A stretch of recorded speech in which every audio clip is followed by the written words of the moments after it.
Why should you build a holding company versus buying just a business? And what's the difference in the approach? This is a common question we've been having a lot with some of our clients, and I have two examples I really want to talk about today because when you're really thinking about it, and this all came from we just onboarded a new client yesterday, and I love seeing her mindset already when it comes to buying businesses, right? Because most people, when they think about this space, they rightly should think about, there's a local HVAC company for sale.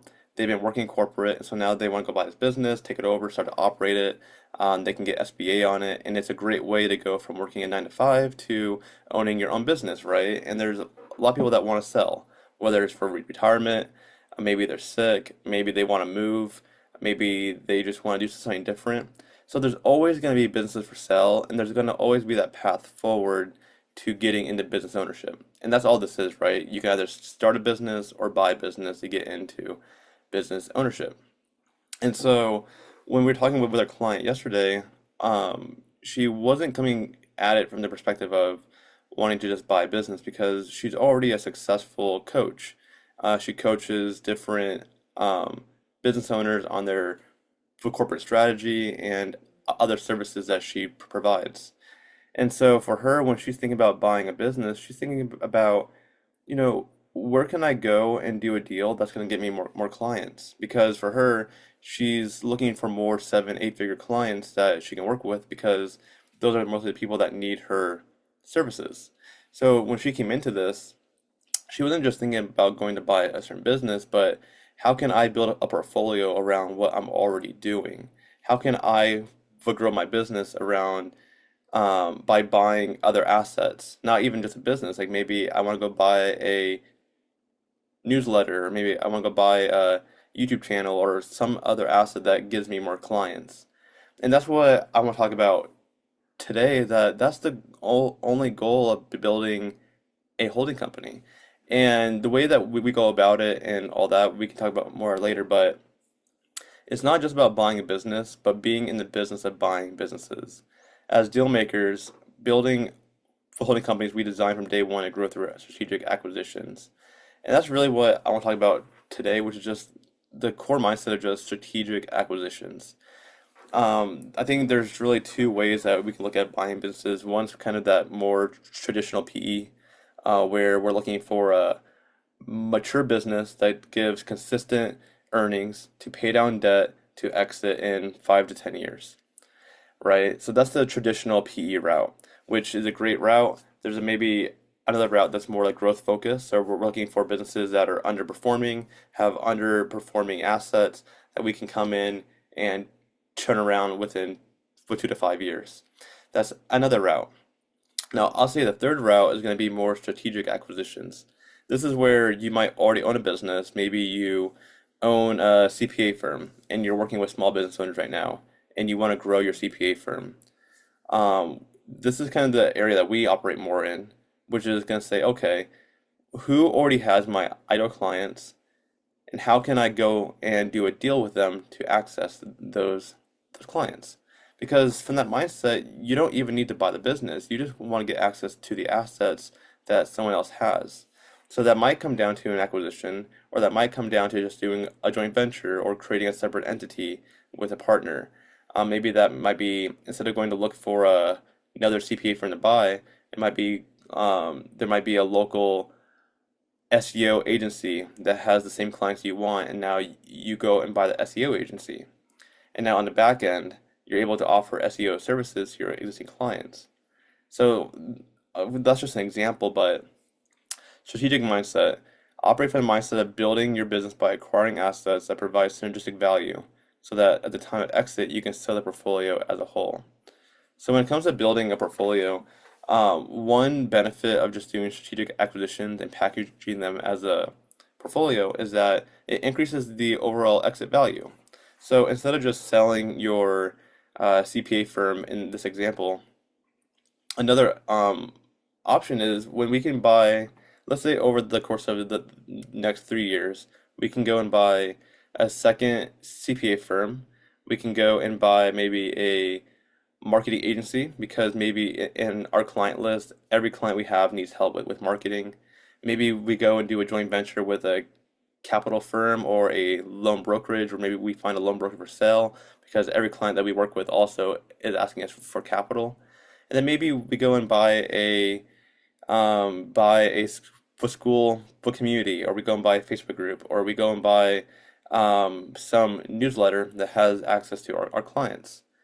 Now we package that as a whole in the portfolio, and now when it comes time to exit, instead of just selling the CPA firm by itself, we're able to package it and sell and pass this on to a new buyer that already has access to customers that they're going to want to market to, access to product services that complement each business as well, and it's just overall better approach. It's more attractive for the buyer as well. Instead of finding a single good deal, focus on creating a collection of complementary businesses that strengthen each other. And you don't always have to buy an entire business. Often what we're really after is the assets, a business owner that can complement and strengthen the business you already have.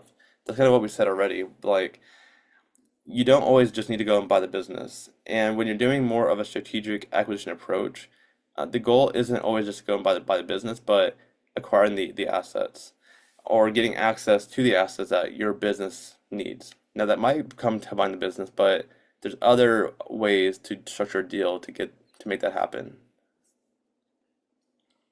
Another example, so the first example was with our client that we just onboarded. Second example is with a partner of mine that I love what he's doing, and I think he's really just building this out to be the foundation of what a real portfolio should look like. So he's not taking a PE approach really at all. What he's really doing is he's saying, hey, I'm in the home services space, and so I'm going to be buying businesses in this space, and now all of these complement each other. Now he just bought a minority stake in HVAC company, an electrical company. They got into the plumbing business. They just purchased a stake in an association of home service owners, so now they can get more deal flow and more businesses to buy, and on and on and on. But you can kind of see how when you're building a portfolio, you're not just buying the businesses themselves, but you're also buying associations, groups, things that give you access to more customers. And now when it does come time to selling the portfolio as a whole, which his plan is to do, the buyer is going to have an association that they can keep getting more deal flow from, right? And so rather than just focusing on just buying the HVAC company and running that one business to flip it, which they're doing, but they're also looking to expand that business by buying others that complement it too. We'll kind of go through these real quick, but as we were kind of talking with our clients, the biggest thing, like we've been saying this whole time, is to increase valuation at exit. So being able to package these different assets together increases the valuation at the time of sell, whether they're through horizontal integration of related services or vertical integration of media and customer access. The combined value exceeds the parts as an individual, right? And so second part is enhanced buyer appeal. So buyers aren't always looking at a business in isolation, but acquiring a portfolio where each asset complements each other. This creates a stronger, more compelling opportunity for potential acquirers. And so really what it comes down to is instead of just trying to go out and buy a business, how can we also look at just growing the current business that we have through acquisition and packaging them to be more attractive to the end buyer? That's really what all this is for. Because wealth is made in the exit. And this is something that we always talk about, but the goal is to take care of the customers we have in our business, of course. We want to build a good business. But really what we want to do is optimize the business for the ultimate end buyer. And the ultimate end buyer is who's going to take over the business after you. Because every business will either sell, shut down, or be passed down to a family member. And most businesses don't get passed down to kids. Most businesses, if you look on Biz by Sell, most of them don't sell either.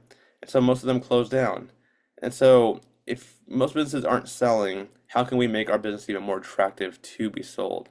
And this is a great way of doing that. Last point I want to touch on here was on buying media. So whether it's buying niche for communities, content sites, newsletters. When you sell your business, imagine the buyer walking in day one and already owning the source of customers.